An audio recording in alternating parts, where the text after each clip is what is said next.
previous session we have seen about the cross belt drive, open belt drive, and for that we have seen the formulation, design procedure, which are with the necessary.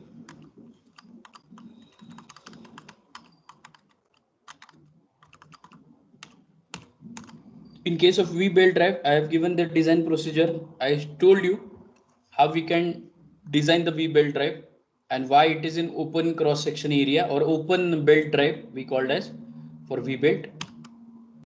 And after that, I told you the explanation of the example also, how we can calculate the number of belts, length of belt, and power transmission by each belt. So how we can calculate. So these are the calculation parameters we have done. Now, next part is related to the manufacturing catalog. Actually, in case of the manufacturing catalog, generally we'll have to check the chart and the few formulation we can use, almost 3 to 4 formulation only, and rest things are depends on chart or catalog. So now as per the syllabus, there is no that much important for this point, but it will require for the designing of the gearboxes, because as I told you, I'll take practical session also here. So what to do and what not to do for the gearbox and all that. So here I'll start with the manufacturing catalog. Firstly, we'll have to see the flat belt drive, and second V belt drive, correct? So these are the two basic belt drives for which we are going to check the methods.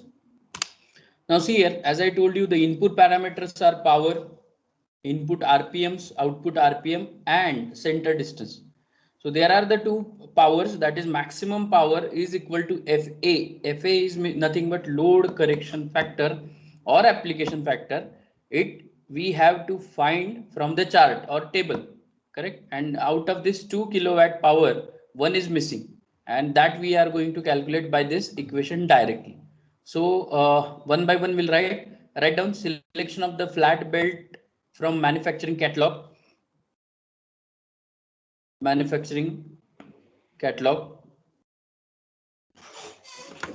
Now you can write, I think you have written the input parameter and all that. So you will have to write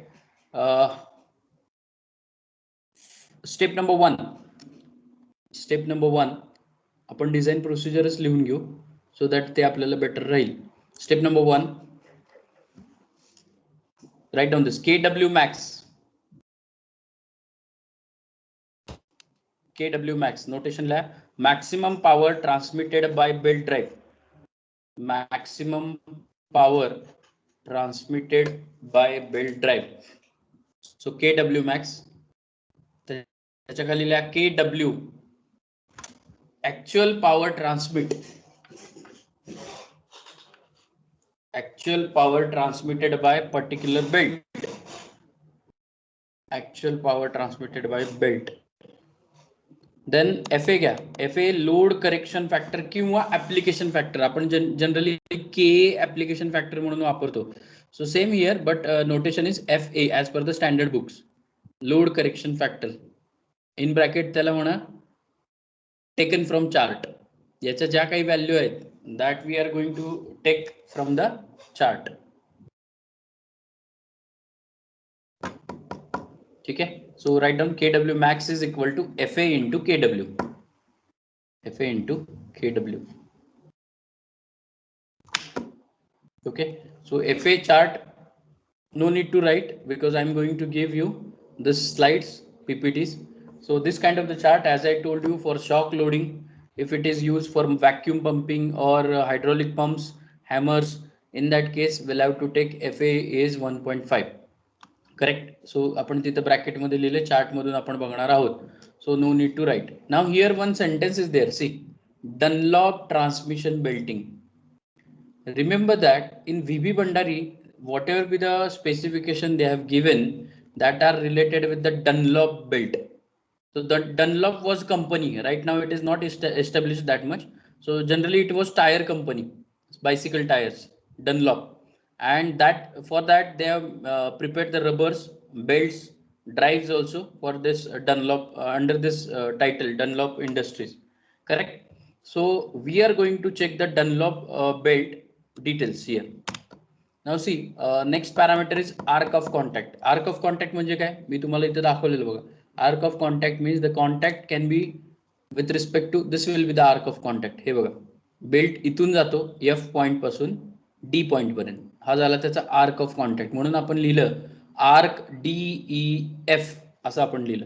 so this will be the arc. याला म्हणतात arc of contact. ज्या एरियावर pulley आणि belts are properly situated, that we called as a arc of contact. Now open belt मध्ये आपण काय बघितलेलं, हा बघितलेला, आणि इथं अल्फा होता. करेक्ट. सेम आपण प्रोसिजर हे करतोय मॅन्युफॅक्चरिंग कॅटलॉग मध्ये. आता आर्क ऑफ कॉन्टॅक्ट किती असला पाहिजे, आता एवढं तर लॉजिकली कळतंय, मिनिमम 180 तर असलाच पाहिजे, कुठं जात नाही एवढा. सो पाय आपण त्याला म्हणतो 180, आणि प्लस हे जे काय अल्फाचा अँगल आहे, अल्फा इकडचा अँगल आहे, तो ऍड होणार, बरोबर. याला म्हणतो आपण arc of contact. Therefore, they have mentioned in the chart also for the arc of contact case. See, 120 पासून 200. ठीक आहे. So 200 I told you. Now, how we can define how much angle? So that angle will have to decide by the calculation. म्हणजे इथं लिहिले बघा, alpha S म्हणजे काय, angle of lap, तो आपण कॅल्क्युलेट करतो. आता यांनी अल्फा एस म्हणले, पण आपल्या नोटेशन नुसार हे थीटा एस आहे. Theta S is equal to pi, open belt असेल तर पाय मायनस 2 अल्फा, क्रॉस असेल तर pi plus 2 alpha, and so on. त्याची जी व्हॅल्यू येईल ती ही असेल. ठीक आहे. So this kind of the things we are going to use here. आणि त्याच्यावर समजा मला मिळाला की अँगल 155, तर तो सिच्युएट होतो 150 आणि 160 मध्ये. म्हणजे ह्याचा मग मला काय करायला पाहिजे, इंटरपोलेशन घ्यायला पाहिजे. So the value is situated FD, that is arc of contact factor 1.1 1.1211 and so on. म्हणजे 08 ते 13 यामध्ये ते असेल. हे क्लिअर झालं. So likewise we are going to find out the arc of contact factor. Clear, हे समजलं का रे? Understood this? Yes sir. बाकीचे मागच्या लेक्चरला असणारे? Yes sir.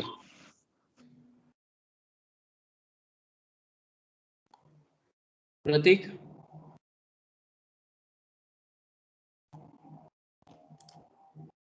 I think he is not there. Okay. Now see here. This will be the arc of contact factor. So likewise we are going to find out. आपण chart कुठलाच लिहून घ्यायचं नाही बरं का, कारण सध्याची गरज नाहीये. ठीक आहे. So this kind of the things. Now as I told you, Dunlop transmission. See here, Dunlop transmission for high speed belt. So we are basically the Dunlop can be defined in two parts or two types. One is high speed and second is Fort. These are the two names given by the Dunlop. And what is the difference actually? The difference is that in case of the high speed, you can see the value of width of that particular belt for the transmission of the power 0.0118 kilowatt per mm width per ply. म्हणजे layer जर 5 असतील तर प्रत्येक लेअरला एवढं. So likewise will have to consider. And in case of the fort 0.0147 per ply. Correct. Now here they have mentioned, see here, velocity of two belts is situated in between 17.2 for 24 generally, जे मी मगाशी तुम्हाला सांगितलेलं, and the power transmitting capacity as below. Now here we are going to find out the design for high speed as well as Fort. Now the consideration assumption for that, the first assumption would be the arc of contact is 180 degree. Of course minimum 180 degree असला पाहिजे. ठीक आहे. Then the belt velocity is 5.08 meter per second. This is the average range. Average range सांगितले. So 5.08 and the standards of the belts. So they have mentioned the standards. See here. If the number of plies for the belt, you can see 3 ply, 3 layer. So this will be the width 25, 40, 50 and so on. तसंच 4 ply ला या width आहेत, 5 आणि so on. जेवढे ply आहेत त्याच्या या width आहेत. So we'll have to check the for width according to ply the actually manufacturing catalog. Now see here I have mentioned for high speed belt. High speed आपण बघितलं ना, दोन type बघितले, एक फोर्ट आणि हाय स्पीड. हा fort आणि हा हाय स्पीड. मग हाय स्पीड साठी त्यांनी काय सजेशन दिले, for high speed corrected kilowatt rating. आता ही वेगळी टर्म आली. Corrected kilowatt rating means actual work किती होते त्या पद्धतीनं.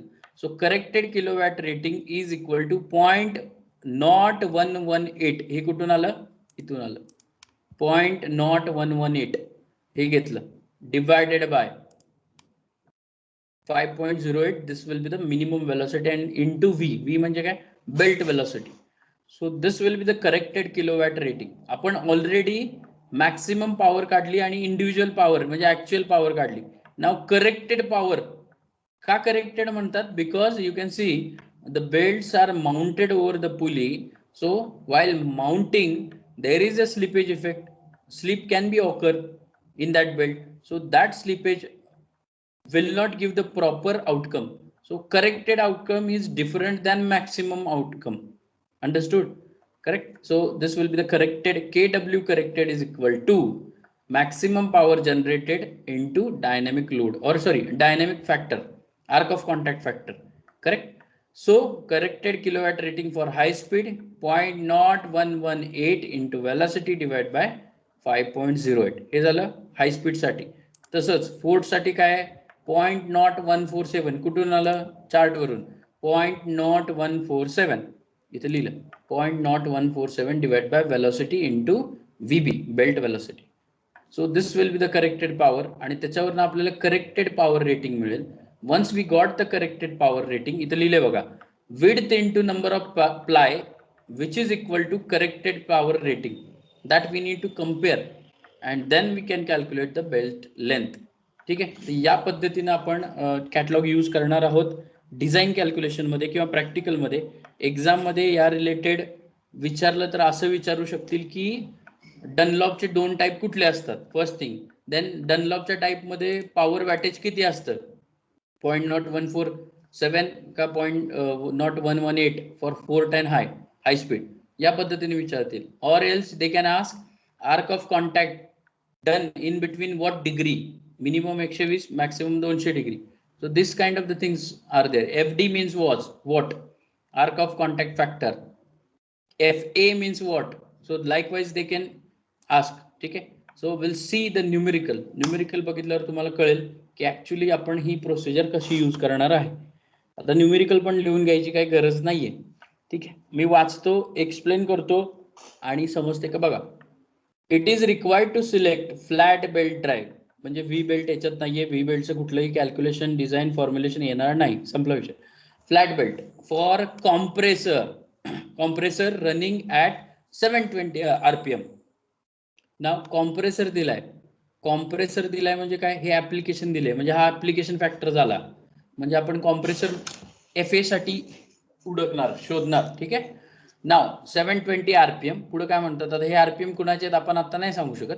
Which is driven by 25 kilowatt 1440 RPM. आता मी सांगू शकतो ज्याचे जास्त RPM आहे ते it has having less diameter and which ever with the more RPM bigger pulley म्हणू शकतो आपण त्याला. हे झालं. Space is available for centre distance 3 metre 3000 mm. The belt is open type. Design the belt on the basis of manufacturing catalog. Now first step as it is. आपण as it is करतो. काय? Velocity आपण calculate करतो. लिहिलंय बघा मी इथं. Velocity म्हणजे काय? पाय dn/60. मग d कुणाचा घ्यायचा? n कुणाचा घ्यायचा? स्मॉलरचा घ्यायचा. का घ्यायचा? It has having maximum RPM. Understood? So will have to consider. See आता इथं जर बघितलं v is equal to pi d. Diameter दिलाय का यांनी स्टेटमेंट मध्ये? अजिबात नाही. So diameter is missing. RPM is given, no problem. Then 60 into 100. So here are the two unknowns. एक velocity unknown आहे आणि एक diameter unknown आहे. So it is not possible for our case to find out that. दोन unknown case आहेत. त्यामुळे लक्षात घ्यायचं आपण हे जे सेंटेन्स वाचलं, the velocity is situated in between 17.8 to 22.9. म्हणजे काय? We'll have to assume the velocity while designing in between these two values. Okay. So मी इथं 18 मीटर पर सेकंड अज्युम केलं बघा. 18 मीटर पर सेकंड अज्युम केलं. मग इथं काय केलं? वेलोसिटी मला मिळाली. राहिला कोण? डायमीटर. म्हणून मी इथं लिहिलं d इज इक्वल टू, हे सगळं इथं टाकलं. ठीक आहे. So now here you can get the diameter. किती आला? 238. ठीक आहे, 240 घेऊ शकता किंवा सेफर साईडला राऊंड फिगर मध्ये मॅन्युफॅक्चरिंगला बरं पडतं 250 mm डायमीटर आपण ठेवू शकतो. सो लाईकवाईज जर तुमचा आन्सर 270 असतं तर आपण 300 mm डायमीटर घेऊ शकतो. So this is the method to calculate the diameter if velocity is not given or by assuming velocity. हे कळालं का रे? सांगा मला. Let me know. Yes, sir. बाकीचे कारण ते विचारलं पटपट आन्सर आलं पाहिजे, येस नाहीतर नो, तर काय तर ते आपल्याला पुढे जाता येईल ना रे. कौस्तुभ कळालं का बाळा तुला?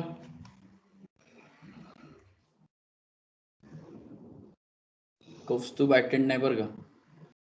Shubham, Avinash, Ashutosh. Yes, sir. Yes, sir.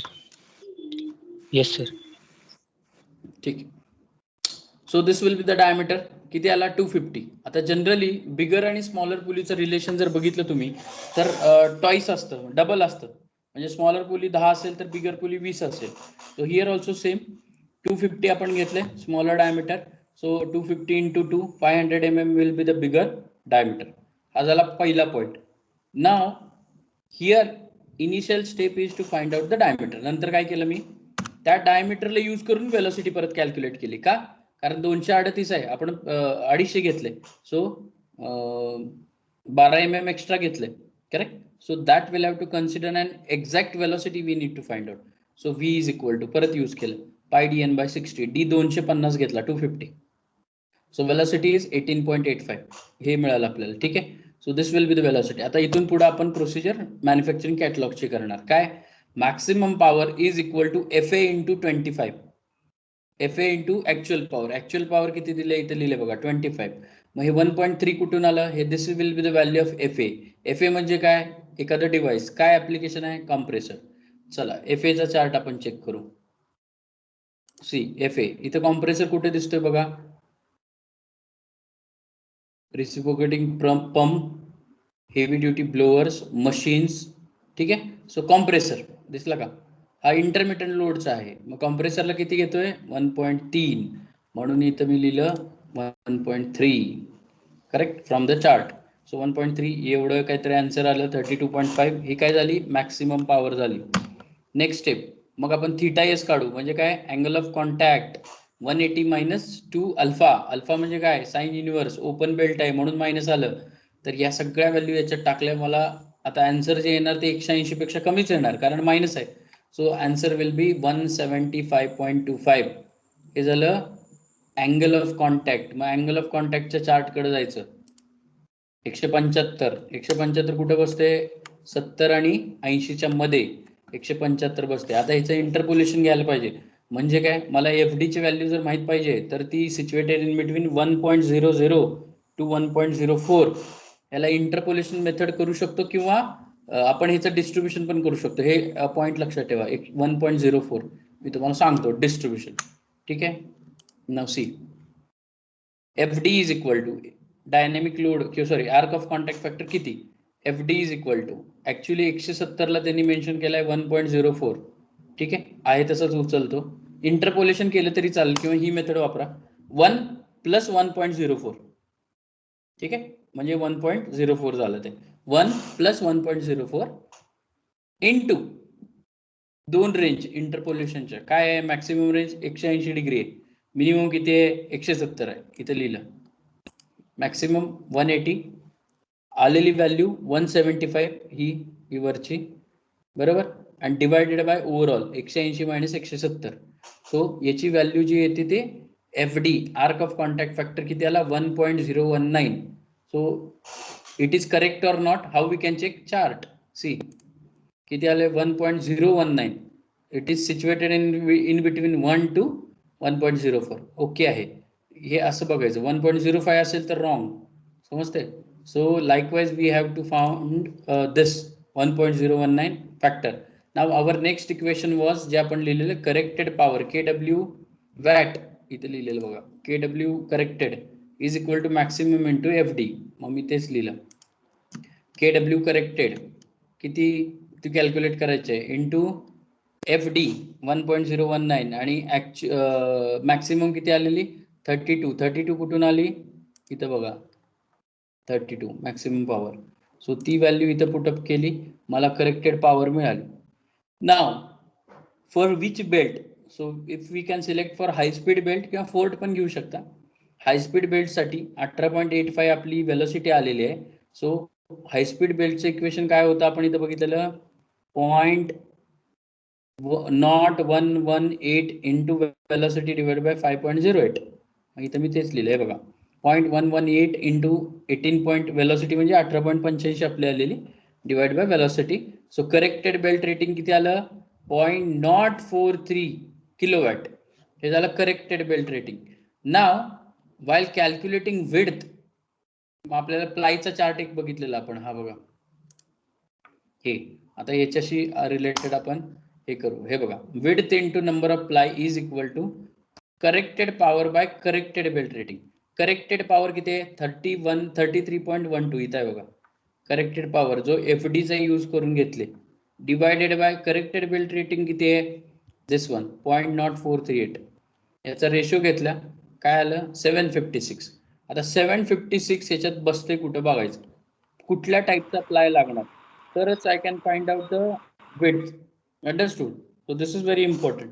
So how we can define see आपला विड्थ कारण प्लाय म्हणजे काय विड्थ इंडिकेट करते. So we have to calculate width. So 756. Now if I take one ply divided by 1 756 येईल. नाव 1 2 3 या सिक्वेन्सनं घ्या. आता मी 4 पासून आलो कारण 4 पासून आन्सर चालू होते. See 4 ply yes okay. So 4 ply 750. आता इथं आपण काय लिहिले विड्थ इंटू प्लाय. प्लाय इकडे नेले डिवाइड होतील आणि विड्थ राहिली. सो डिवायडेड बाय 4 कारण 4 प्लाईज 4 लेअर 189 ही आन्सर येतं. आता 4 प्लायला 189 आहे का बघायचं चार्ट मध्ये 189 कुठं दिसते का नाही 100 152 पर्यंतच आहे म्हणजे हे व्हॅलिड नाही म्हणजे ते आन्सर होऊ शकत नाही असा अर्थ झाला. आता दुसरं डिवायडेड बाय 5 करू 5 लेअर 151. तर त्या चार्ट मध्ये जायचं 151च्या जवळ आसपास काय आहे का बघायचं. सी 5 प्लाय 151 151ला 152 आहे. So this will be the valid. म्हणजे काय ही जी दिलेली सिस्टीम आहे कॉम्प्रेसरची त्याला 5 प्लाय लागतील आणि त्याची विड्थ असेल 152 mm असा त्याचा अर्थ झाला. So here they have mention I think काय दिलंय मग 6ला पण कॅल्क्युलेट केलं अँड सो ऑन. बट 5ला जर मॅच होत असेल तर no need. So high speed belt 152 mm चा पाहिजे ज्याला 5 प्लाईज असतील लेअर असतील. सो हे त्याच्यावरनं हे त्याचं डिझाईन झालं. Therefore length of belt drive length किती L is equal to 2c plus this. So हे लेंथ ऑफ बेल्ट आपल्याला मिळेल. So this is called as a designing of the belt drive by using manufacturing catalogue. हे समजलं का रे design by using manufacturing catalogue. Understood. Yes, sir. ठीक आहे. हे आपण लिहून का देत नाही बरं का लिहून द्यायचं काय असा विषय नाहीये ऍक्च्युली लक्षात घ्या. आणि तुमच्या माहितीसाठी मला आता लक्षात आलं म्हणून सांगतो मी की remember that on my YouTube channel I have made the detail videos of unit number 4 5 6 सगळे डिटेल व्हिडिओ आहेत त्यामुळे तिथेही बघू शकता तुमच्या प्रोजेक्ट तुमच्या डिझायनिंगसाठी. पण राईट नाव तुमच्या एक्झामिनेशनला हे काय ॲज सच तेवढं महत्वाचं नाही. But as a teacher it's my duty to tell you the things कारण ह्या पुढं तुम्हाला डॉममध्ये बीईला गेल्यावर लागणार आहेत गोष्टी. ठीक आहे. So this is about the things. परत एकदा रिपीट करतो काय केलं आपण वेलोसिटी कॅल्क्युलेट केली. वेलोसिटी नव्हती त्याच्यामुळे डायमीटर कॅल्क्युलेट केला. ते डायमीटर पुटअप करून वेलोसिटी कॅल्क्युलेट केली. त्याच्यानंतर मॅक्सिमम पॉवर घेतली. मॅक्सिमम पॉवरसाठी एफ एची व्हॅल्यू चार्टमधून घेतली. नंतर अँगल ऑफ कॉन्टॅक्ट काढला. तो जो काय आहे तो एफ डीच्या चार्टमध्ये पुटअप केला. एफ डीचं इंटरपोलेशन घेतलं. एफ डीची व्हॅल्यू कॅल्क्युलेट केली. त्याच्यावरून करेक्टेड पॉवर काढली. करेक्टेड पॉवर मिळाली. मग त्याच्यावरून हाय स्पीड बेल्ट आपण डिसाईड केला. फोर्ट पण घेऊ शकतो. फोर्टला इथं 147 होईल फक्त. सो हाय स्पीड बेल्ट घेतला, त्याच्यावरून करेक्टेड पॉवर काढली की एवढी आली. So last step width into number of ply corrected power buy rating, ते टाकलं, ही काहीतरी व्हॅल्यू मिळाली. मग प्लायज न डिवाइड करत चाललो so that we will get the width. मग या पद्धतीने डिवाइड केल्यावर ज्या गोष्टीनं डिवाइड केले प्लायनं नंबर ऑफ लेयर्स, सो ती that value should be included in your chart near by the value. So ती जी होती ती 151 होती, सो ऍक्च्युअली 152 आहे. So we have selected that and then last step is length. या पद्धतीने आपण डिझाईन करतोय. तसंच V belt drive manufacturing catalogue selection आहे. आता थोडं कॉम्प्लिकेटेड होईल हा, इथं गडबडून जाऊ नका, मी सांगतो. सो व्ही बेल्ट ड्राईव्हला एरिया चेंज होतो. The 40 degree is called as a groove angle. 2φ is equal to 40 degree आहे, म्हणजे φ is equal to 20 degree. This will be the groove angle. ही त्याची विड्थ आहे, ही थिकनेस किंवा त्याची हाईट म्हणा, हे बॉटम साइड लेंथ. ठीक आहे. So now V belts on the basis of manufacturing catalog defined by the 4 ways. कुठले तर बेल्ट सेक्शन असतात त्याला ABCDE. ठीक आहे. तर हे जे सेक्शन्स आहेत यानुसार व्ही बेल्ट डिझाईन होतं. का? कारण या सेक्शनला विड्थ आणि थिकनेसचं लिमिटेशन दिलं गेलेलं आहे. जसं आपण M8 म्हणतो, so standard M8 from any hardware एकाच साईजचं मिळणार. असं कधीच होत नाही की तो जास्त मोठा आहे हा छोटा आहे, असं काय नाही होत. So here also same, the belt sections are available and that can be considered on the basis of A, B, C, D, E. Correct? Now see here, width. याची या रिलेटेड ए बेल्ट असेल तर किती विड्थ असेल, किती thickness असेल आणि diameter किती असेल पुलीचा, या सगळ्या गोष्टी आपण चार्ट मधून बघतोय. नाव ABCDतला कुठला घ्यायचा belt, that is very important. So see here, this chart indicate the chart design power versus shaft speed. Correct. आता जे काही पुली रोटेट करायला किंवा बेल्ट फिरवायला जी काही RPM लागतात ते शाफ्ट मधून येतात. एक मिनिट ना. So in that ABCDE will have to define. Now suppose we know the power 5 kilowatt power आहे, इथं बघा 5 किलोवॅट, आणि हे सरळ वर जायचं आणि RPM किती आहे समजा 500. सो 500 RPM म्हणजे इथं आलं. ठीक आहे, झूम करतो थोडं. सी 5 किलोवॅट पॉवर 500 RPM आहे, इथून मी वर आलो 500 RPM म्हणजे इथं आलो या सेक्शन मध्ये. हा सेक्शन कशाचा आहे, सेक्शन बी आहे. म्हणजे त्या ऍप्लिकेशनसाठी बेल्ट सेक्शन व्ही बेल्टचा बी क्रॉस सेक्शन बी सेक्शन वापरायला पाहिजे. हे तसं असा अर्थ झाला. 50 किलोवॅट आहे आणि 150 RPM आहे, तर त्या केसमध्ये मला डी वापरायला पाहिजे. 300 किलोवॅट आहे आणि 50 RPM आहे, ई वापरायला पाहिजे, अँड सो ऑन. तर हे महत्वाचं तुम्हाला एवढं माहित पाहिजे परीक्षेसाठी की बेल्टचे सेक्शन ABCDE असे असतात. त्या सेक्शन नुसार तुम्हाला विड्थ, थिकनेस आणि डायमीटर हे इझिली अवेलेबल होतात चार्ट वरून. ठीक आहे. नंतर हा चार्ट बघा. जर मला इथून कळालं की बी बेल्ट मला सुटेबल आहे माझ्या ऍप्लिकेशनसाठी, तर पुढे बी बेल्ट साठी दे have mention the inside length. आता इनसाइड लेंथ म्हणजे कुठली, कन्व्हर्जन ऑफ इनसाइड लेंथ. आता इनसाइड लेंथ म्हणजे कुठली, व्ही ग्रूव सेक्शनच्या इथली हे बघा, जेव्हा व्ही ग्रूव असा हे बेल्ट असा असणार, सो इनसाइड लेंथ म्हणजे इथून इथपर्यंतची लेंथ, हा तिची it we called as a inside length. Correct. So inside length आपण ती मोजू नाही शकत ना थ्रेड मध्ये आत जाऊन, so not possible. So that is again as per the belt section. जर बेल्ट सेक्शन बी असेल तर इनसाइड लेंथ 43 असली पाहिजे, डी असेल 79 अँड सो ऑन. ठीक आहे. तर हा चार्ट इंडिकेट करतो इनसाइड लेंथ. दुसरं, now here this chart indicate the diameter. पुलीचे व्ही बेल्टच्या अकॉर्डिंगली डायमीटर्स किती असावे, तर या पद्धतीने they have mention the range. ठीक आहे. Now this will be called as a power rating. हे माहितीसाठी मी सांगतोय. पॉवर रेटिंग मध्ये काय असतं, पॉवर रेटिंग इंडिकेट्स किती amount of power V belt मधून ट्रान्समिट होईल अँगल ऑफ कॉन्टॅक्ट नुसार. ठीक आहे. सो इथे एक्झाम्पल दिले बघा, अँगल ऑफ कॉन्टॅक्ट मिनिमम 180 पकडा आणि 1440 RPM हे पकडा. So in that case you can find out the power rating with respect to diameter. समजा इथं बघा 265 mm डायमीटर आहे, सी सेक्शन आहे 265 mm, तर त्याची पॉवर रेटिंग असेल 10.10. याच्यासाठी सेपरेट फॉर्म्युला यूज करायची गरज नाही, डायरेक्टली व्हॅल्यू पुटअप करायची. Therefore V belt drive design calculation sorry manufacturing catalogue नुसार या एकाच फॉर्म्युलाने डिझाईन होतो. एकाच काय नंबर ऑफ बेल्ट किती असावे, power transmitted into F A म्हणजे मगाचा chart, then KW rating kilowatt rating into F D मगाचा चार्ट अँगलचा आणि इंटू एफ एल म्हणजे लेंथ. आता ते आपण बघणार आहोत पुढे एफ एल. ठीक आहे. So this will be the thing. Now see here is F A chart. F A chart होतो कसा आवर्सली बेसिस. समजा एखादा बेल्ट ड्राईव्हचं ऍप्लिकेशन किंवा एखादा पंप किंवा कॉम्प्रेसर 24 तास चाललाय तर 24 तासासाठी डिझाईन होतो.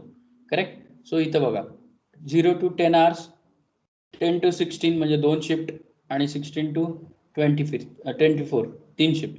या पद्धतीने समजा कॉम्प्रेसर वापरणार आहे मी 7.5 किलोवॅट पेक्षा कमी आणि माझं 8 तासच वर्किंग आहे. So I will have to take F A 1.1. तसंच बाकी सगळं. ठीक आहे. नाव लेंथ मी तुम्हाला जे एफ एल व्हॅल्यू सांगितली this we called as a length. Now this length we need to calculate as per the standard. आता ही जी व्हॅल्यू आहे 1905 2159 that value directly came from the belt section. ठीक आहे. आता बेल्ट सेक्शनला कसा अप्रोच करायचं ते पण मी तुम्हाला सांगतो. इथे बघा this is also another chart which ever be the suitable that we can use. Now will solve the numerical as it is. या केसमध्ये वेलॉसिटी दिली नाही, डायमीटर कॅल्क्युलेट केला. Diameter in case of V belt drive 200 is given. हे बघा minimum diameter 200 mm. ठीक आहे. 200 mm is given from table 13.3. ठीक आहे. So this will be the diameter coming here या चार्ट मधून. किती आहे diameter just I want to check. 200 yes 200 this will be the diameter. ठीक आहे. हा कन्सिडर केला. आता before considering will have to define the section belt कुठला आहे. पहिला तर बघा 7.5 किलोवॅट आणि 1440 इथं आलो मी. 7.5 म्हणजे इथं कुठतरी येईल. झूम करतो मी. 7.5 इथं कुठतरी येईल आणि 1440 कुठला क्रॉस सेक्शन बेल्टचा येईल मला सांगा. 7.5 and 1440. Tell me. 7.5 तो गीता 5 आणि 10च्या मध्ये सी हे बघ की 7.5 आणि 1440 म्हणजे हे आरपीएम आहेत. 500 पर्यंत येतात सी मध्ये. 7.5 आणि 1440 बी. करेक्ट. बीच असायला पाहिजे. यू कॅन सी लॉजिकली 7.5 10च्या जवळ तर नाही जाणार. इथं कुठतरी येईल. ठीक आहे. आणि 1440 इथून मी वर आलो आणि हे बघा हा म्हणजे हे 1500 आपलं 1440 इथं कुठे येईल. जर त्यांनी 1900 म्हणलं असतं तर एक क्रॉस सेक्शन आला असतं 1900 पण right now 1400. So it can be cross section B. म्हणून इथं काय केलं बघ here B cross section belt select केला. ठीक आहे. बी सिलेक्ट केला. नाव द बी साठी डायमीटर सिलेक्शन पण केलं. बीचा इनसाइड लेंथ 43. ठीक आहे. आणि according to the diameter so for B here हे बघा बी क्रॉस सेक्शन आपला आलाय. त्याची विड्थ एवढी असेल, थिकनेस एवढा असेल, डायमीटर 200. हा 200 आहे तसं उचलला न्यूमेरिकल मध्ये. इकडे बघा हे डी 200. मग कॅपिटल डी किती. We know the ratio N by N is equal to D by D. मोठा बाय छोटा इज इक्वल टू छोटा बाय मोठा. Diameter and RPM of the pulleys बद्दल बोलतोय मी. So now here D will be 600. Correct. म्हणजे capital D हा V बेल्टचा 600 असेल आणि पुलीचा डायमीटर 200 असेल. ठीक आहे. Length of belt as it is equation. Open belt असल्यामुळे इथं मायनस येईल. लेंथ आली. नाव इनसाइड लेंथ बी क्रॉस सेक्शन साठी इनसाइड लेंथ किती आहे. सो बी क्रॉस सेक्शन साठी इनसाइड लेंथ आहे 43. So 43 as it is me इथं लिहिलं 43. सो 43 एल मायनस 43 म्हणजे जी काही लेंथ टोटल आहे त्याच्यातनं इनसाइड लेंथ मायनस होणार. मग टोटल लेंथ आहे 3296 मायनस 43. ही झाली inside length. 3253. Correct? This will be the inside length. After that, FL we need to find out 1.08. 1.08 कसं फाइंड केलं बघा. नाव आपला क्रॉस सेक्शन आहे बी क्रॉस सेक्शन. आपल्याला इनसाइड लेंथ याला कॅल्क्युलेट करायचं आहे, जे की करेक्टेड फॅक्टर आहे. सो बी क्रॉस सेक्शन साठी आपली लेंथ किती आली आहे बघा, 3253. मी इथं आलो, हे बघा 1905, 1981 अँड सो ऑन. 3253 जवळची व्हॅल्यू 51 आहे. 3251 बी सेक्शन वर गेलो, काय आलं हे 1.08. तो 1.08 इथं आहे तसं लिहिलं. This will be the corrected factor length. FA 1.30 हा कशावरून काढला, this will be the from application here. FA किती घेतलंय त्यांनी, FA 1.30. का 1.30? इथे बघा FA साठी काय म्हणते त्यांनी, induction motor to a fan. So connected motor आहे. तर आपण ऍप्लिकेशन त्याचं बघू. आणि हा हे लाईट पंप्स फॅन पॉवर 7.5 पर्यंत असेल तर आपण घेऊ शकतो. So it is for the 24. त्यांनी आवर्स काही दिले नाहीत, सो ओव्हरऑल घेतलं. So will have to take 1.3 असंही घेऊ शकतो. सो 1.3. देन थिटा आपला ॲज युजल आपण कॅल्क्युलेट केला. मग अशी जसं 175 आलेला तसं 156 आला. मग 156 नुसार डायनॅमिक लोड फॅक्टर FD. मग 156 ला हा चार्ट आपण बघितलायच. दिस वन 156 म्हणजे 1.13 आणि 1.08च्या मध्ये.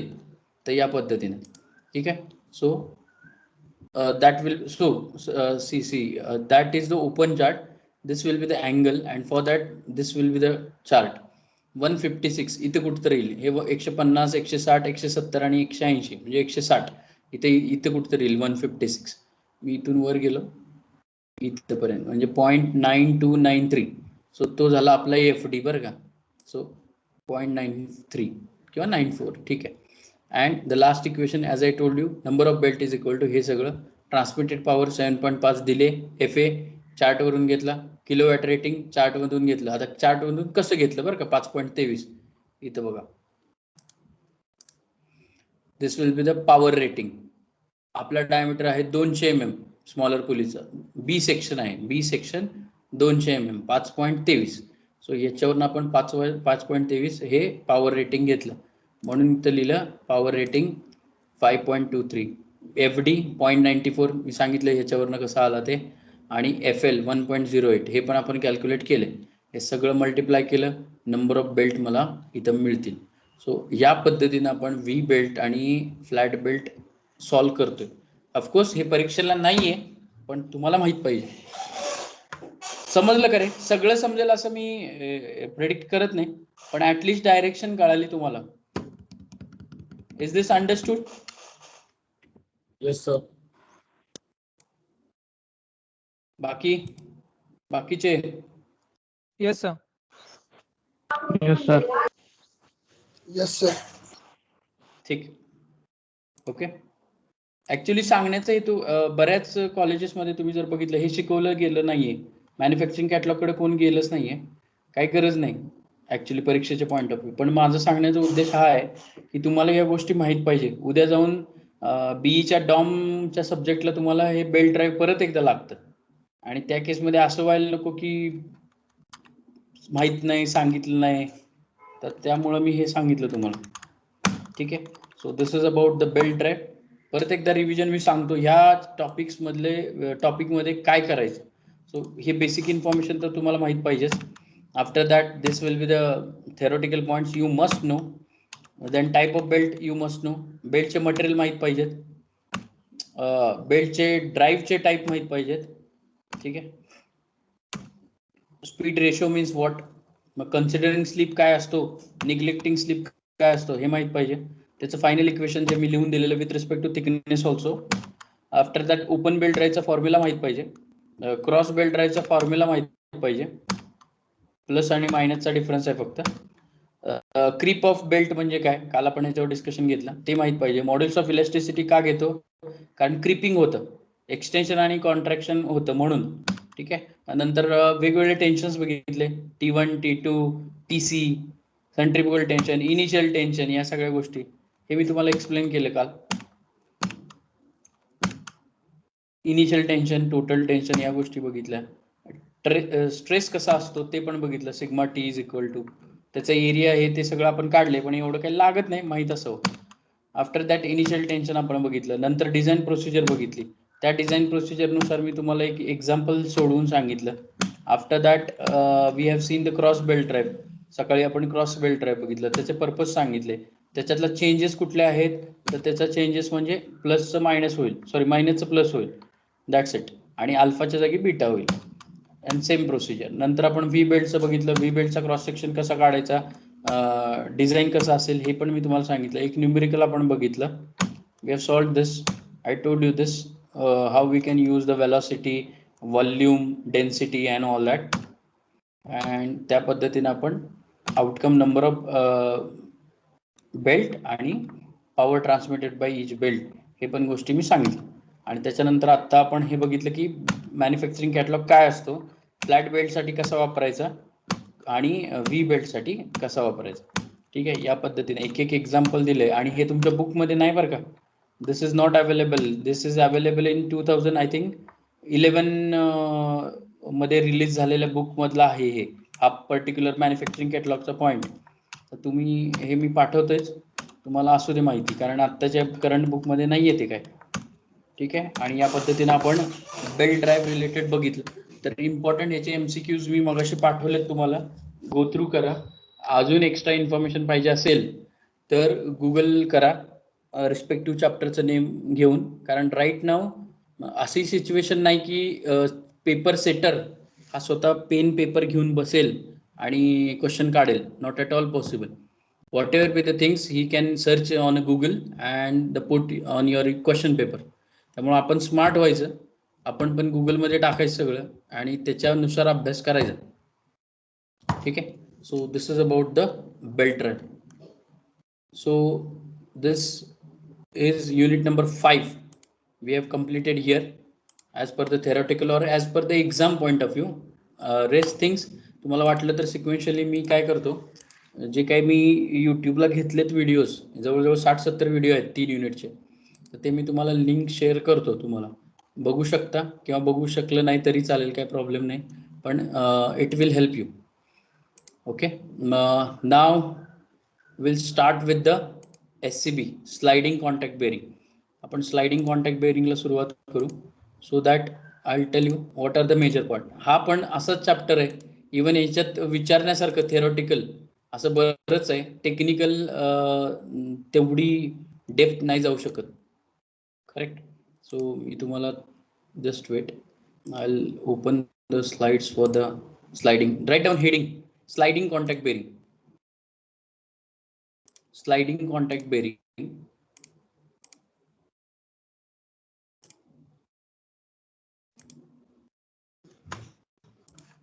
Sliding contact bearing.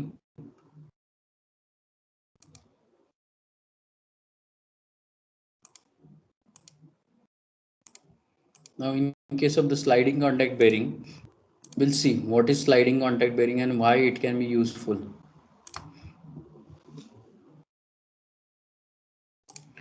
नाव स्लाइडिंग कॉन्टॅक्ट, आपण 2 टाईपचे बेरिंग बघितलेले. एक होते RCB, रोलिंग कॉन्टॅक्ट बेरिंग, त्याचे आपण L10 रेटिंग लाईफ, 50% लाईफ, या सगळ्या गोष्टी बघितल्या. नंतर आपण आलो sliding contact bearing. Now in case of the sliding contact bearing, what happened, all this overall setup is work on the basis of lubricating oil. Fluid flower सगळा base आहे, म्हणजे the fluid should be more viscous required. So that we called as a sliding contact bearing. याचा perfect use का होतो, because it will not create a friction. Correct. कारण friction जरी झालं, because of lubrication it can absorb the heat. Correct. And the viscosity helps to reduce the friction. So likewise things are there. So in case of the sliding contact bearing, you can see reduce the friction and wear. It can be applied in between 2 components so that temperature generation will be there, but due to that temperature breakage will not be possible. Now this sliding contact bearing can be classified into 2 ways. First is solid lubricant, semi solid आणि liquid, हे तुम्ही ऐकलं असेल. So हे 3 टाईपचे basic lubricant आहेत. Solid lubricant म्हणजे काय, ग्राफाईट येतं त्याच्यात, डायसल्फाईड येतं. सेमी सॉलिड म्हणजे काय, ग्रीस. आणि लिक्विड म्हणजे काय, मिनरल किंवा व्हेजिटेबल ऑइल. आता ह्याचा पण यूज किंवा लॉजिकली तुम्ही जर विचार केला, we cannot use grease directly in case of the bicycle chain, correct? Why? Because as per the load there is not at all necessary, correct? We can use lubricating oil over there. किंवा आपण Greece as a lubricant म्हणून नाही वापरत. जेव्हा machining मध्ये किंवा lathe मशीनवर आपण एखादा पार्ट तयार करतो, त्या केसमध्ये लुब्रिकंटची बॉटल असते बघा, तर त्याच्याच ऐवजी आपण ग्रीस नाही टाकत तिथं. का? Because if I poured grease in that, the part will get disturb. त्याची जी काय ॲक्युरेसी आहे ती डॅमेज होईल, आपल्याला कळणार नाही, कारण ग्रीसचा लेअरची थिकनेस वेगळी राहणार. So that's why this lubricant is important. And liquid of course it can be use as per where the compact space there. And जर तुम्ही हेवी व्हेकल्स बघितले, ट्रक, ट्रॅक्टर, बस, वॉल्वोज, याच्या सगळ्या गोष्टींना ग्रीस लागतं, correct? So this will be the main motto of the lubricant. Now I don't think there is need to tell you the definition of lubricant. It is a device which can be helps to reduce the friction, correct, and avoid the breakage, that we call it as a lubricant. So you can see I have mentioned the few property over here. Lubricant have maintain low friction. It will reduce the wear. It will protect from the corrosion. Of course it can be protect from the corrosion. It should have cleaning effect on the surface. Because of its layer, you can clean the surface very easily. Now it should carry the much heat from the surface as possible. So जी की surface to surface मध्ये heat transfer व्हायला पाहिजे. So this is just a mediator.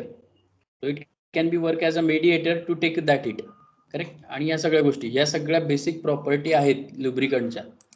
So now the bearing, as we all know, the bearing, it can be reduce the friction and it can helps to maintain the motion. So for that purpose we have used the bearings. Objectives of the lubricant. Now our title is sliding contact bearing.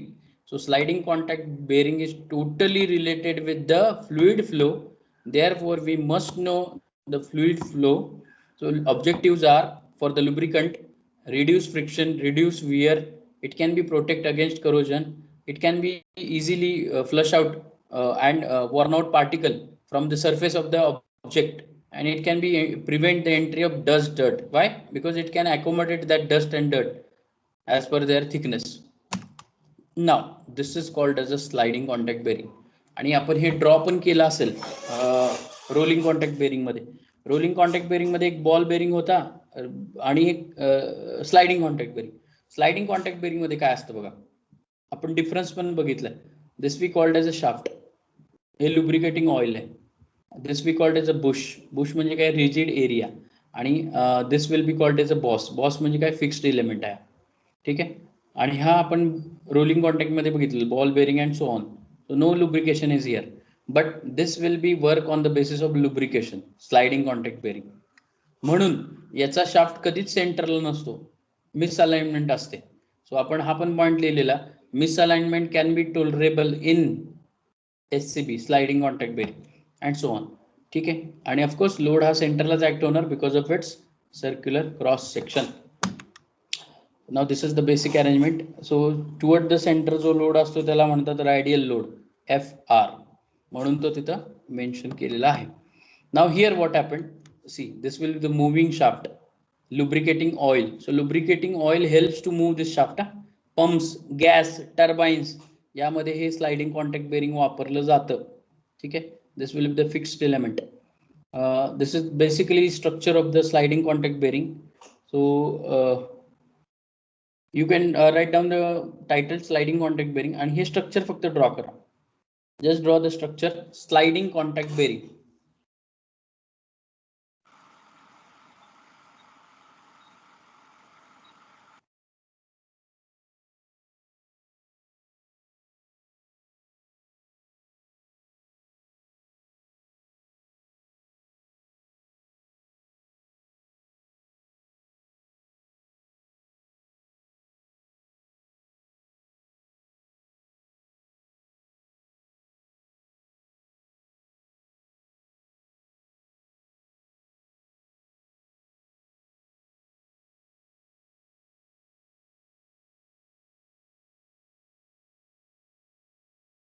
Okay, draw this.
Elements you can write: shaft, oil, lubricating oil, bush, and fixed element.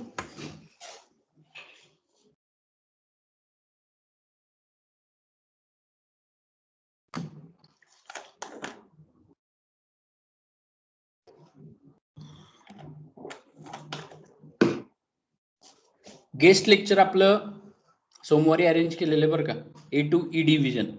So त्याची link तुम्हाला provide केली जाईल, मंडेला असेल.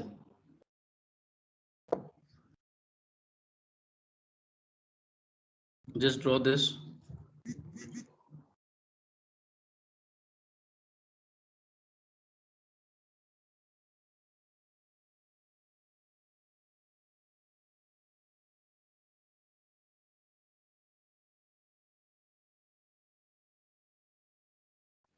Done, sir.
Okay, over.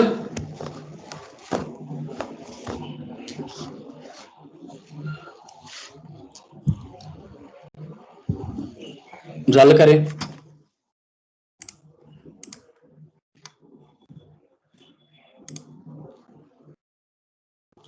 Now next point is related to the bearing. Sliding contact bearing can be divided into two parts. First is on the basis of lubrication and second is on the basis of motion. So in case of the lubrication, हे आपल्या syllabus ला आहे. Hydrodynamic and hydrostatic. Hydrodynamic means it can be only work with the fluid, and hydrostatic means work on the basis of fluid pump. Pump through working चालतं, आणि this will be the without pump. Of course pump through working किंवा external use आहे, costing वाढणार आणि सगळ्या गोष्टी. So this will be called as a lubrication base. Relative motion base guide bearing. Guide bearing म्हणजे काय? It has having some angle, 30 degree 20 degree angle असतो आणि त्यानुसारच लुब्रिकेशन होतं. That we called as a guide bearing. Journal bearing can be divided into full and partial. Full bearing म्हणजे काय? 360 degree circle असतं, cover असतं. पण generally pumps मध्ये, वॉटर पंप्स मध्ये काय होतं, partial bearings can also use. It has having angle 270 degree, म्हणजे पूर्ण क्लोज नसतात असा अर्थ आहे त्याचा. आणि thrust bearing means pivot bearing and collar bearing. Of course this area is not included in our syllabus, but you must know. and we are going to focus on hydrodynamic and hydrostatic bearing. So just write down this classification. Sliding contact bearings. Sliding contact bearings can be classified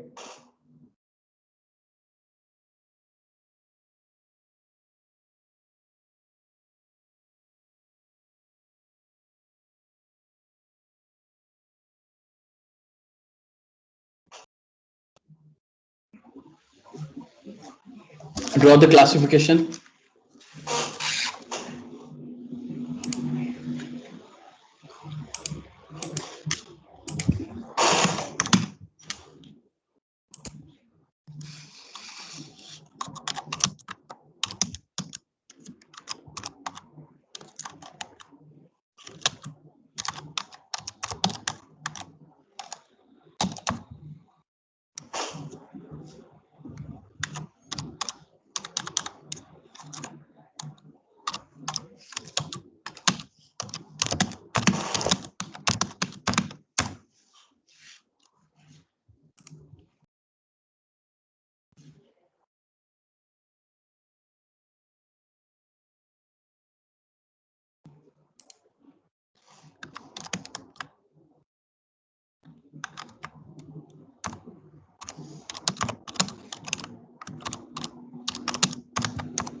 ओळख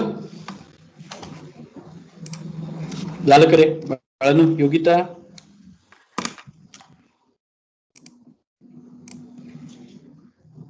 सुमित ठीक आहे.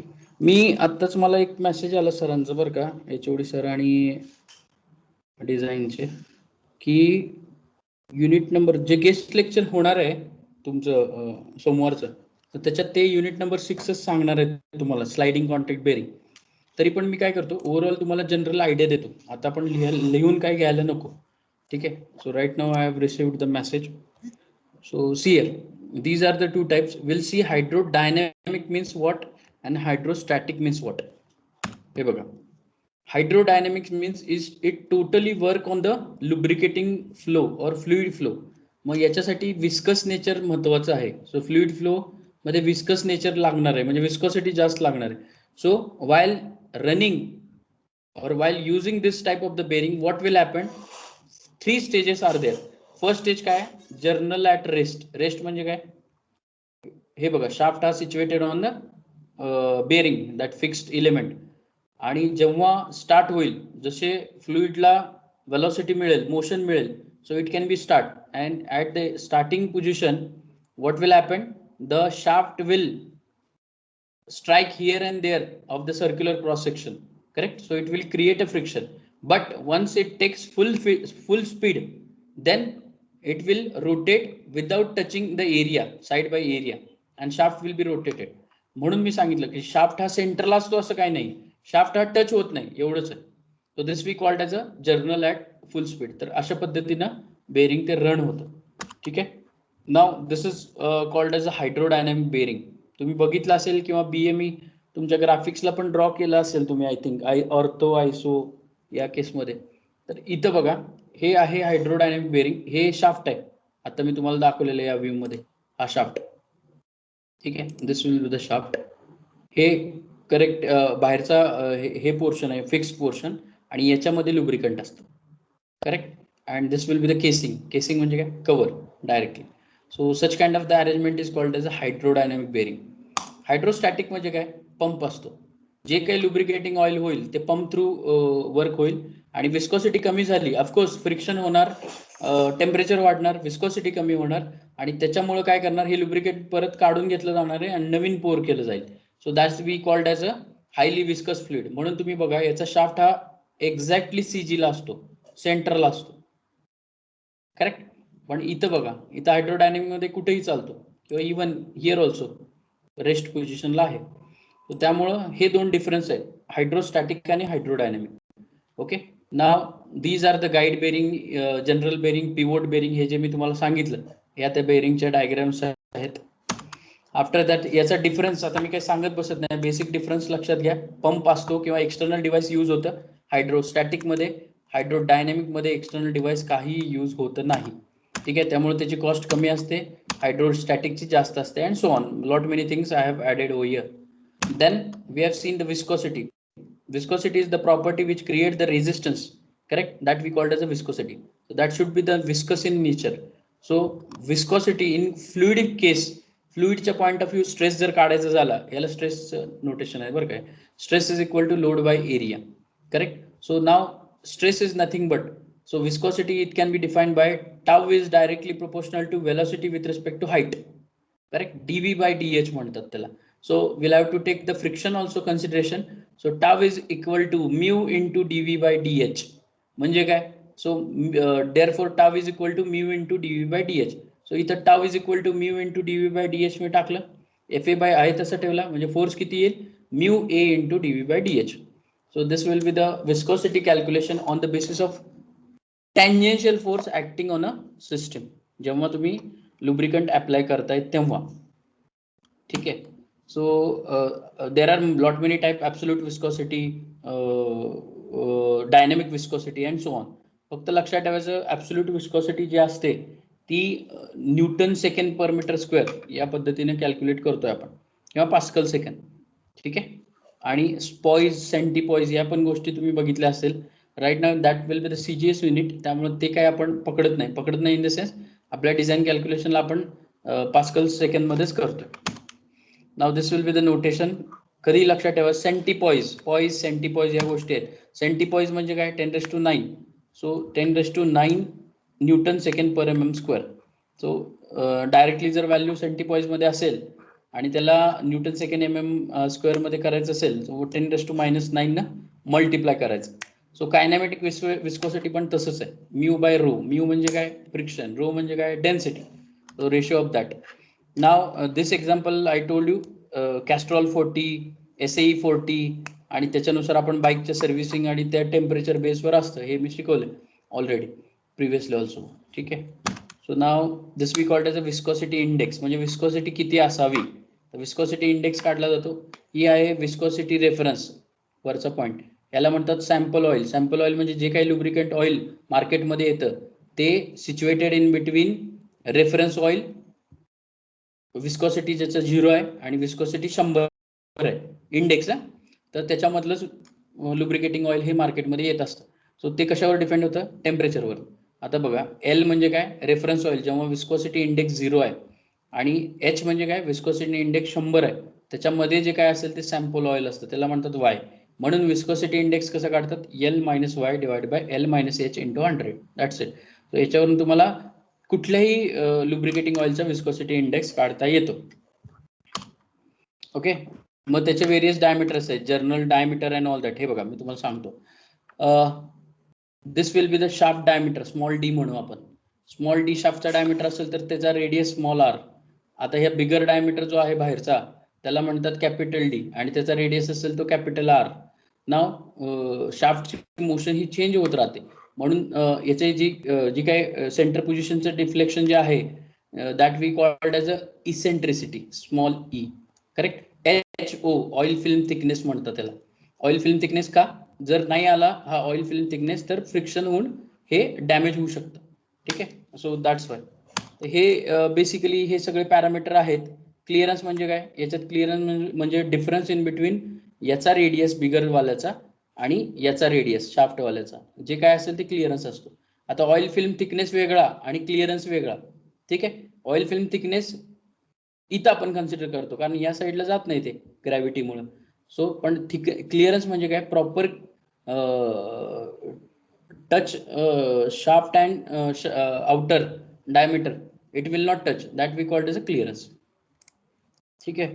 So eccentricity आपण बघितलं, minimum oil film thickness HO बघितलं. Eccentricity ratio म्हणून एक term असते, that is the ratio of eccentricity आणि क्लिअरन्स, या पद्धतीने. ठीक आहे. मिनिमम ऑइल फिल्म थिकनेस पण काढतात. आता हे कसं काढलंय बघा, capital R is equal to, इथं बघा कॅपिटल आर म्हणजे काय, हे आहे काय, ई प्लस एच ओ, बरोबर. हा इसेंट्रिसिटी प्लस एच ओ ही त्याची रेडियस येईल. आणि in addition to that we can write R also, small R शाफ्टचा radius. R is equal to म्हणजे bigger radius is equal to E plus R plus H O. आता R minus R काय, clearance आहे. So clearance is equal to E plus H O. C न divide केलं सगळ्यांना क्लिअरन्सला, C by C 1, E by C plus H O by C. Therefore H O by C oil film thickness म्हणतात त्याला, minimum oil film thickness is equal to 1 minus E by C. E by C म्हणजे कोण आहे, eccentricity. 1 minus eccentricity. Likewise this will be the basic formulation. याच्यात वेगवेगळे formulation आहेत, म्हणजे equations आहेत बरं का. तर याच्यातले मी मेन्शन केले, यातले दोनच इक्वेशन तुमच्या सिलेबसला आहेत. एक आहे पेट्रॉफ इक्वेशन आणि दुसरं आहे रेनॉल्ड्स इक्वेशन. आता ते पण काही डेरिव्हेशनला विचारतील हे शक्य नाहीये. सो पेट्रॉफ इक्वेशनचं लास्ट तुम्हाला माहित पाहिजे, मी ते तुम्हाला सांगतो, आता डिराईव्ह करत नाही. कोइफिशियंट ऑफ फ्रिक्शन पेट्रॉफ इक्वेशनचं F is equal to 2 pi square. म्हणजे पेट्रॉफ सजेस्टेड दॅट कुठल्याही बेरिंगचं, स्लायडिंग कॉन्टॅक्ट बेरिंगचं फ्रिक्शन कसं काढायचं, तर फ्रिक्शन असं काढायचं, F is equal to 2 pi square R by C into mu N S by PB. PB म्हणजे काय, बेरिंग प्रेशर, बेरिंग प्रेशर. ठीक आहे. So this will be the Petroff equation. नंतर रेनॉल्ड आला. रेनॉल्डनं काय सांगितलं, जे काही फ्रिक्शन काढले हे बरोबरच असेल असं सांगता येत नाही, कारण पेट्रॉफ म्हणतो की बाबा फ्रिक्शनच महत्वाचं आहे, पण instead of friction there are lot many parameter. So Reynold suggested 3 parameter. पहिला त्याचं सांगणं होतं की प्रेशर, दोन्हीतलं प्रेशर आपण बघितलं पाहिजे, शाफ्ट आणि बेरिंग मधलं, जे की लुब्रिकेटिंग ऑइलवर अप्लाय होणार आहे. That pressure you must no, first thing. मग त्याने प्रेशर ग्रेडियंट काढला. दुसरा म्हणला की तो रेनॉल्ड सजेस्टेड वेलोसिटी डिस्ट्रीब्युशन पण माहित पाहिजे या दोन्हीतलं, किती वेलोसिटीने फिरतंय. आता इथं वेलोसिटी जास्त असू शकते, इथं कमी असू शकते. So accordingly. And third one is a flow. या 3 गोष्टी त्यानं बघितल्या, तिन्हीचे डेरिव्हेशन मांडले. सिलेबसला आहे आपल्या, पण ते काही विचारण्यासारखं नाहीये, त्यामुळे डायरेक्ट तुम्हाला डेरिव्हेशन त्याचं सांगतो. ही हॅज सजेस्टेड डॅबा बाय डॅबा X into H cube into डॅबा पी बाय डॅबा X. So he has mention the value H cube डॅबा पी म्हणजे प्रेशर इंडिकेटर, डॅबा बाय डॅबा Z axis with respect to H cube into डॅबा P by डॅबा Z again axis is equal to 6 mu coefficient of friction U म्हणजे normal velocity, DH by height by axial distance dx. ठीक आहे. तर हे equation तुम्हाला माहित पाहिजे, एवढं हे लक्षात ठेवा. आफ्टर दॅट रेनॉल्ड नंतर रेमोंडीज आणि बॉइड हे 2 सायंटिस्ट आले. यांनी सांगितलं की हे सगळं करत बसायला डॅबा आणि इंटिग्रेशन आणि एवढा वेळ नाहीये, हे काय होणार नाही, आणि तेव्हा सॉफ्टवेअर पण काय अवेलेबल नव्हते. सो रेनॉल्ड्स इक्वेशनला चॅलेंज रेमोंडीज अँड बॉइड हे 2 सायंटिस्टनी काय केलं, प्रॉपर फॉर्मॅट तयार केला इक्वेशनचा, आणि ते म्हणले एवढंच करा, बाकी काय करायची गरज नाही, तुम्हाला सगळं फ्लुइड फ्लो रिलेटेड मिळेल. तर काय करायचं, see here they have suggested Sommerfeld number, किंवा यालाच म्हणतो bearing characteristic number, S R by C. R म्हणजे रेडियस कुणाची, शाफ्टची, सी म्हणजे क्लिअरन्स, म्यू म्हणजे फ्रिक्शन, एन एस म्हणजे शाफ्टचं स्पीड, पी म्हणजे बेरिंग प्रेशर. हे यूज करा, तुम्हाला बेरिंगची कॅरेक्टरिस्टिक मिळेल. नंतर तो म्हणला एल बाय डी कॅल्क्युलेट करा, लेंथ टू डायमीटर रेशो तुम्हाला कळेल. Minimum fluid oil film thickness H O by C, आपण मग डिराईव्ह केलं, 1 मायनस इसेंट्रिसिटी. ते इसेंट्रिसिटी रेशो तुम्ही वापरा, तो महत्वाचा आहे. After that he has suggested this variable control coefficient of friction variable R by C F एवढा घ्या. Flow variable Q by R C N S by L हा घ्या. आणि फ्लो रेट तुम्ही शाफ्टचा फ्लो जो आहे तो शाफ्टचा फ्लो बेसिक फ्लो म्हणजे बाकीच्या एरियाशी कम्पेअर करा, आणि तसंच प्रेशर सुद्धा कम्पेअर करा. तर असे 4 ते 5 पॅरामीटर त्यांनी महत्वाचे दिले, आणि आपण म्हणजे रेग्युलर सिलेबसला हे इक्वेशन आहे तसे वापरून हे सोडवतो, आणि याच्यासाठी चार्ट आहे. आता हा मी चार्ट काय सांगत बसत नाही, कारण तुम्हाला काही गरजेचं नाही आहे आता. ठीक आहे. आणि गेस्ट लेक्चरला पण सर सांगतील ऍडिशन मध्ये. तर रेनॉल्ड्स अँड बॉइड मेथड आपण जनरली यूज करतो, आणि याच्यावरचेच न्यूमेरिकल परीक्षेला येतात रेग्युलर एक्झामला. ठीक आहे. जसं वॉर्म गिअर मध्ये बघितलं, हीट जनरेशन आणि हीट डेसिपेशन, इथं पण जनरेशन होतं, कारण क्लोज एरिया आहे, व्हेंटिलेटर नाही. जर मी एखादं शॉर्ट होल जरी मी बेरिंगला केलं तर लुब्रिकेटिंग ऑइल गेट लिकेज. ठीक आहे. सो इथं फ्रिक्शन हे होणारच आहे. सो हीट जनरेशन किती होते, इथं मी लिहिले 2 pi N S by F W R divide by 10⁻⁶. W म्हणजे लोड आहे बरं का, सेंट्रल ॲप टर्न. F म्हणजे फ्रिक्शन आहे, NS म्हणजे शॉर्टचं स्पीड आहे. हीट जनरेशन आणि हीट डिसिपेशन काय होतं, MCP delta T. So delta T in case of the lubricating oil, so density आपल्याला घेतली पाहिजे. सो दॅट्स वाय रो आणि टोटल फ्लो Q या पद्धतीनं. आणि राईज इन टेम्परेचर म्हणजे टेम्परेचर ऑफ लुब्रिकेटिंग ऑइल आणि ॲटमॉस्फेरिक या पद्धतीनं. Final equation delta T after comparison 2 pi NS FWR divide by rho QCP. ठीक आहे. So CP means what, specific heat दिलेली असते. So specific heat into 10⁻³ that will be in degree centigrade delta T. So हे झालं temperature defect.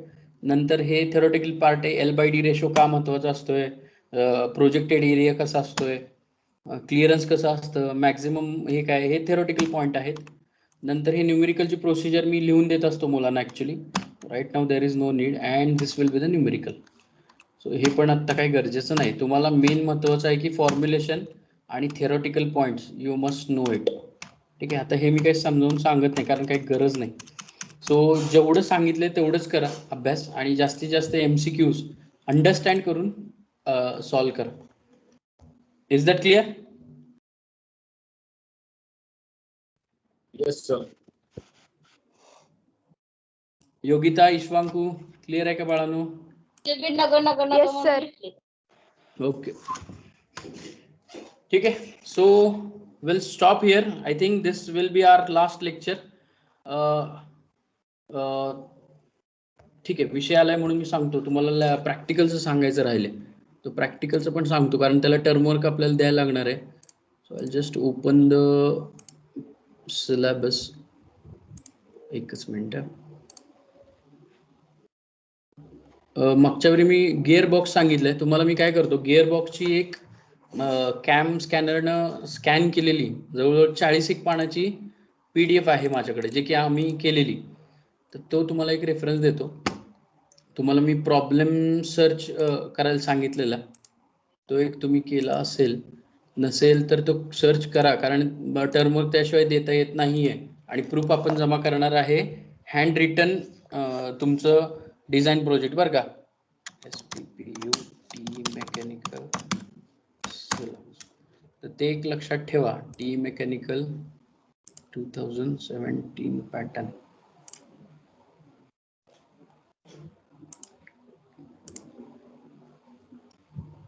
म्हणजे तुम्हाला आता राहिलं काम काय जे असेल तर तुमचा फायनल तुमचं हे paper point of view. Syllabus एकच मिनिट. Faculty work.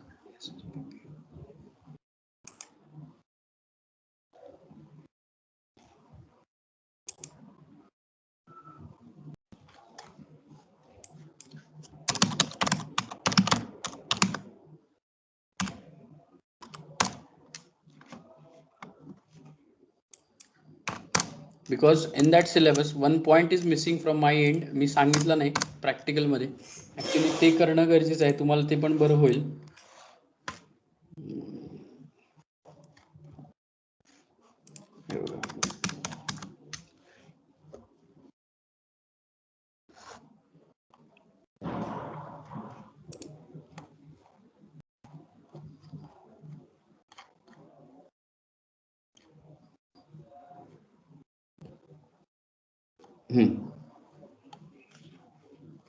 Now I'll open the DME2.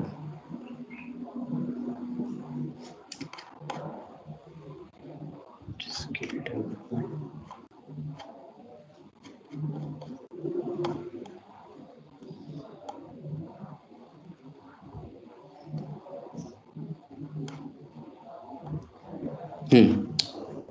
So now I'll share the screen.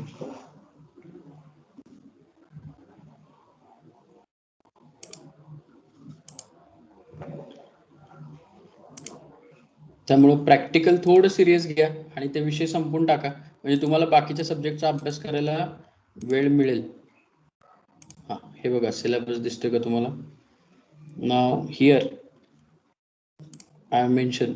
आपण बघितलं की A1 साईजचं डिझाईन प्रोजेक्ट आपल्याला एक करायचं होतं आणि तो आपण यूज करून 2 स्टेज गिअरबॉक्स डिझाईन करायचा होता ज्याच्यात वॉर्म गिअर पण महत्वाचा आहे. ठीक आहे. हे आपण बघितलं. नाव they have mention in a group of 5 to 7 student, पण आपण काय केलं, बॅच वाईज केलं आणि 2 प्रोजेक्ट घेतले.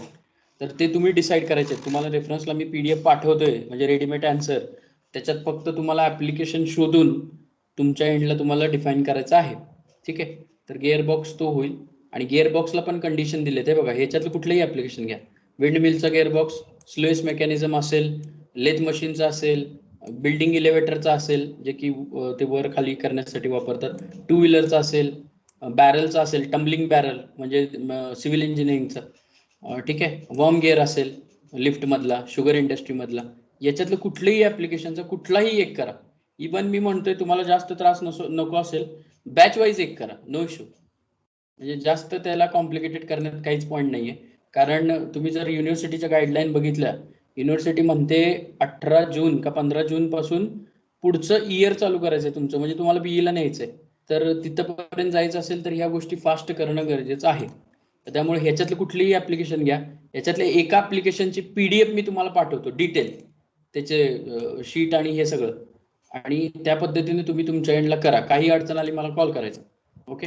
सो हे झालं. दुसरं मी सांगायचं राहिलो, हे प्रेझेंटेशन.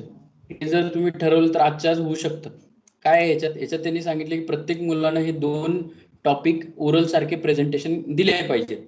ठीक आहे. आता त्याचं प्रेझेंटेशनचं शेड्यूल लागणार आहे, कधी लागणार आहे हे काय माहित नाही, अजून डिक्लेअर नाहीये. पण तुम्हाला माहिती असावं की 5 टॉपिक आहेत. त्यातला पहिला टॉपिक हा कंपल्सरी टू ऑल आहे. म्हणजे कुठला, application of belt drive and selection of the method for industrial application using catalogue. आता मी जे शिकवलं ते, त्याच्यावर प्रेझेंटेशन करा. किंवा राहिलेल्या 3 मधले 1 प्रोजेक्ट घ्यायचा. हा एक झाला प्रेझेंटेशनचा. प्रेझेंटेशनला 10 स्लाइड असतील.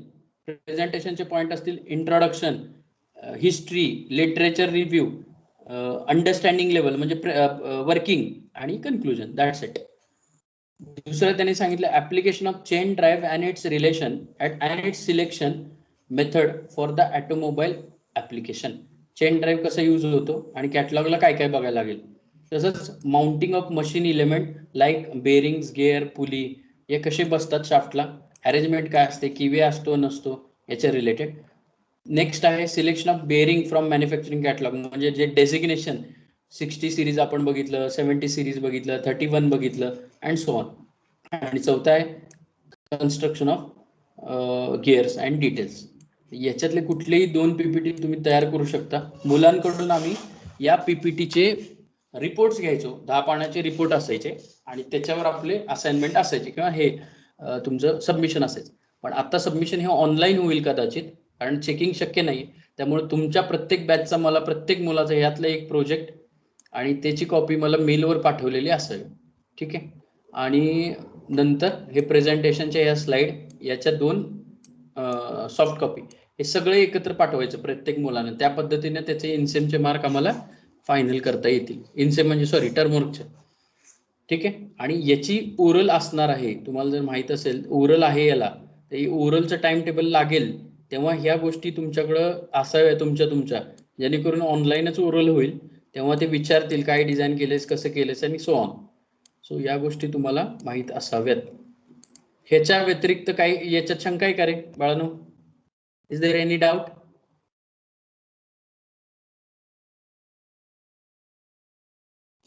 विक्रम? नो सर, क्लिअर आहे. Aniket? Aniket is there? Yes, sir. I am there. आहे का हे ओके? Okay. ठीक आहे. तर या पद्धतीने करा. काही अडचण आली मला कॉल करायचा किंवा मेसेज टाका ग्रुप व्हॉट्सअपवर. सो आपण हे करू. तर हे तुम्ही या पद्धतीने लक्षात ठेवा. तर युनिव्हर्सिटी आता म्हणते की बाबा TEच्या पोरांना लवकर BEत न्या, तर ते जर जायचं असेल तर ते काही कॉपी पेस्ट करून काही होणार नाही. सो थोडा अभ्यास करा, जरा वेळ काढा आणि हे संपवून टाका. आज आहे 29 तारीख. 31 तारखेला तुमचं गेस्ट लेक्चर ते अटेंड करा आणि MCQची जास्तीत जास्त प्रॅक्टिस करा. मी तुम्हाला स्टँडर्ड बुक्स जसे की VB भंडारी आहे, स्प्रिंजर आहे, याचे MCQs पण ग्रुपवर पाठवतो, ते पण बघून घ्याल. चालेल, ठीक आहे. आपण इथं थांबू. हे बोला. तुम्ही सर रेफरन्स PDF आता आम्हाला सेंड करा ना रिगार्डिंग प्रोजेक्ट, सॉरी हे प्रेझेंटेशन. करेक्ट. प्रेझेंटेशन ॲज वेल एज गिअरबॉक्स डिझाईन. सो आम्हाला सर द स्टेप जिथं आम्हाला फक्त कॅड सॉफ्टवेअर यूज करायचे ते सोडून आम्हाला बाकी सगळं करायला लागणार आहे. कॅड सॉफ्टवेअर वर हँड असा आहे आपल्या डिव्हिजन मध्ये कोण आहे जो की सॉफ्टवेअर यूज करतो, हँडी आहेत किंवा ज्याला आवडतं डिझायनिंग, असं कोण आहे का मला सांगा.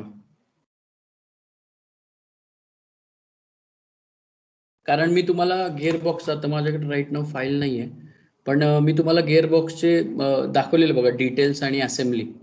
सर तर सॉलिड वर्क्स वर होतं का? होतं सॉलिड वर्क्सवर होतं. ऑटोकॅड सोडून तुम्ही कुठलेही वापरा. तसं तुम्ही प्रयत्न करू शकता, म्हणजे ऍटलिस्ट केलाच पाहिजे तुम्हाला, ते डिझायनिंग असलं पाहिजे. आणि जर वर्स्ट कंडिशन असेल की सर माझ्याकडे आता काहीच नाहीये, तर ऑटोकॅड तुम्ही ते रेफर करू शकता. म्हणजे आता तेच करू, म्हणजे तसं जर असेल फायनल कॉल असेल माझा तो, जर तुम्हाला एक्स्ट्रीम काय होतच नसेल तर ऑटोकॅड तर ते तुम्ही केलंच पाहिजे. कारण त्याला आपण मार्क देणार आहोत युनिव्हर्सिटी, किंवा आता आपण तुमच्या माहितीसाठी we are going for NBA national accreditation साठी जातोय. तर तेव्हा ह्या गोष्टी हे होतात, मुला रोल नंबर वाईज बघितलं जातात आणि हे अपील होतं इन्स्टिट्यूटला सुद्धा आणि SPPU ला. त्यामुळे हे करायलाच लागणार आहे शॉर्टकटमध्ये, किंवा उगाच न करता कुठला स्टाफ तुम्हाला मार्क देणार नाही, लक्षात घ्या. वेळ कमी आहे, मान्य, ड्यू टू पॅन्डेमिक सिच्युएशन, पण हे करायला लागणार आहे. त्यामुळं सॉफ्टवेअरचा हँड, आता अनिकेत म्हटला सॉलिड वर्क चालेल, अजून कोण आहे का की जो करू शकतो? आणि याचा अर्थ अजिबात असं समजू नका बरं का, अरे यार मलाच करायला लागेल. उलटा अपॉर्च्युनिटी त्यांच्याकडेच येत असते ज्यांचे गट्स असतात, करू शकतात ते, लक्षात ठेवा. तर त्यामुळं मी आता काही जास्त विचारत बसत नाही, पण तुम्ही लास्ट ऑप्शन ऑटोकॅड ठेवा. रेस्ट तुमच्या कटियावर तुम्ही ओरल दिलेले आहे, प्रोवी एखाद्याला माहित असेल, नानस्ट्रॅन माहित असेल, अजून कुठलं सॉफ्टवेअर असेल त्याच्यावर चालतं. सो तुम्ही ते ड्रॉ करा, त्याचे सगळे डिटेल मी तुम्हाला पाठवतो. फक्त तुम्हाला डोकं एवढंच लावायचंय, ऍप्लिकेशन मला शोधायचं आहे, डिझाईन प्रोसिजर तीच राहणार आहे, सगळ्या गोष्टी तेच राहणार आहेत, फक्त कॅल्क्युलेशन बदलतील, डायग्रामचे डायमेन्शन बदलतील, दॅट्स इट.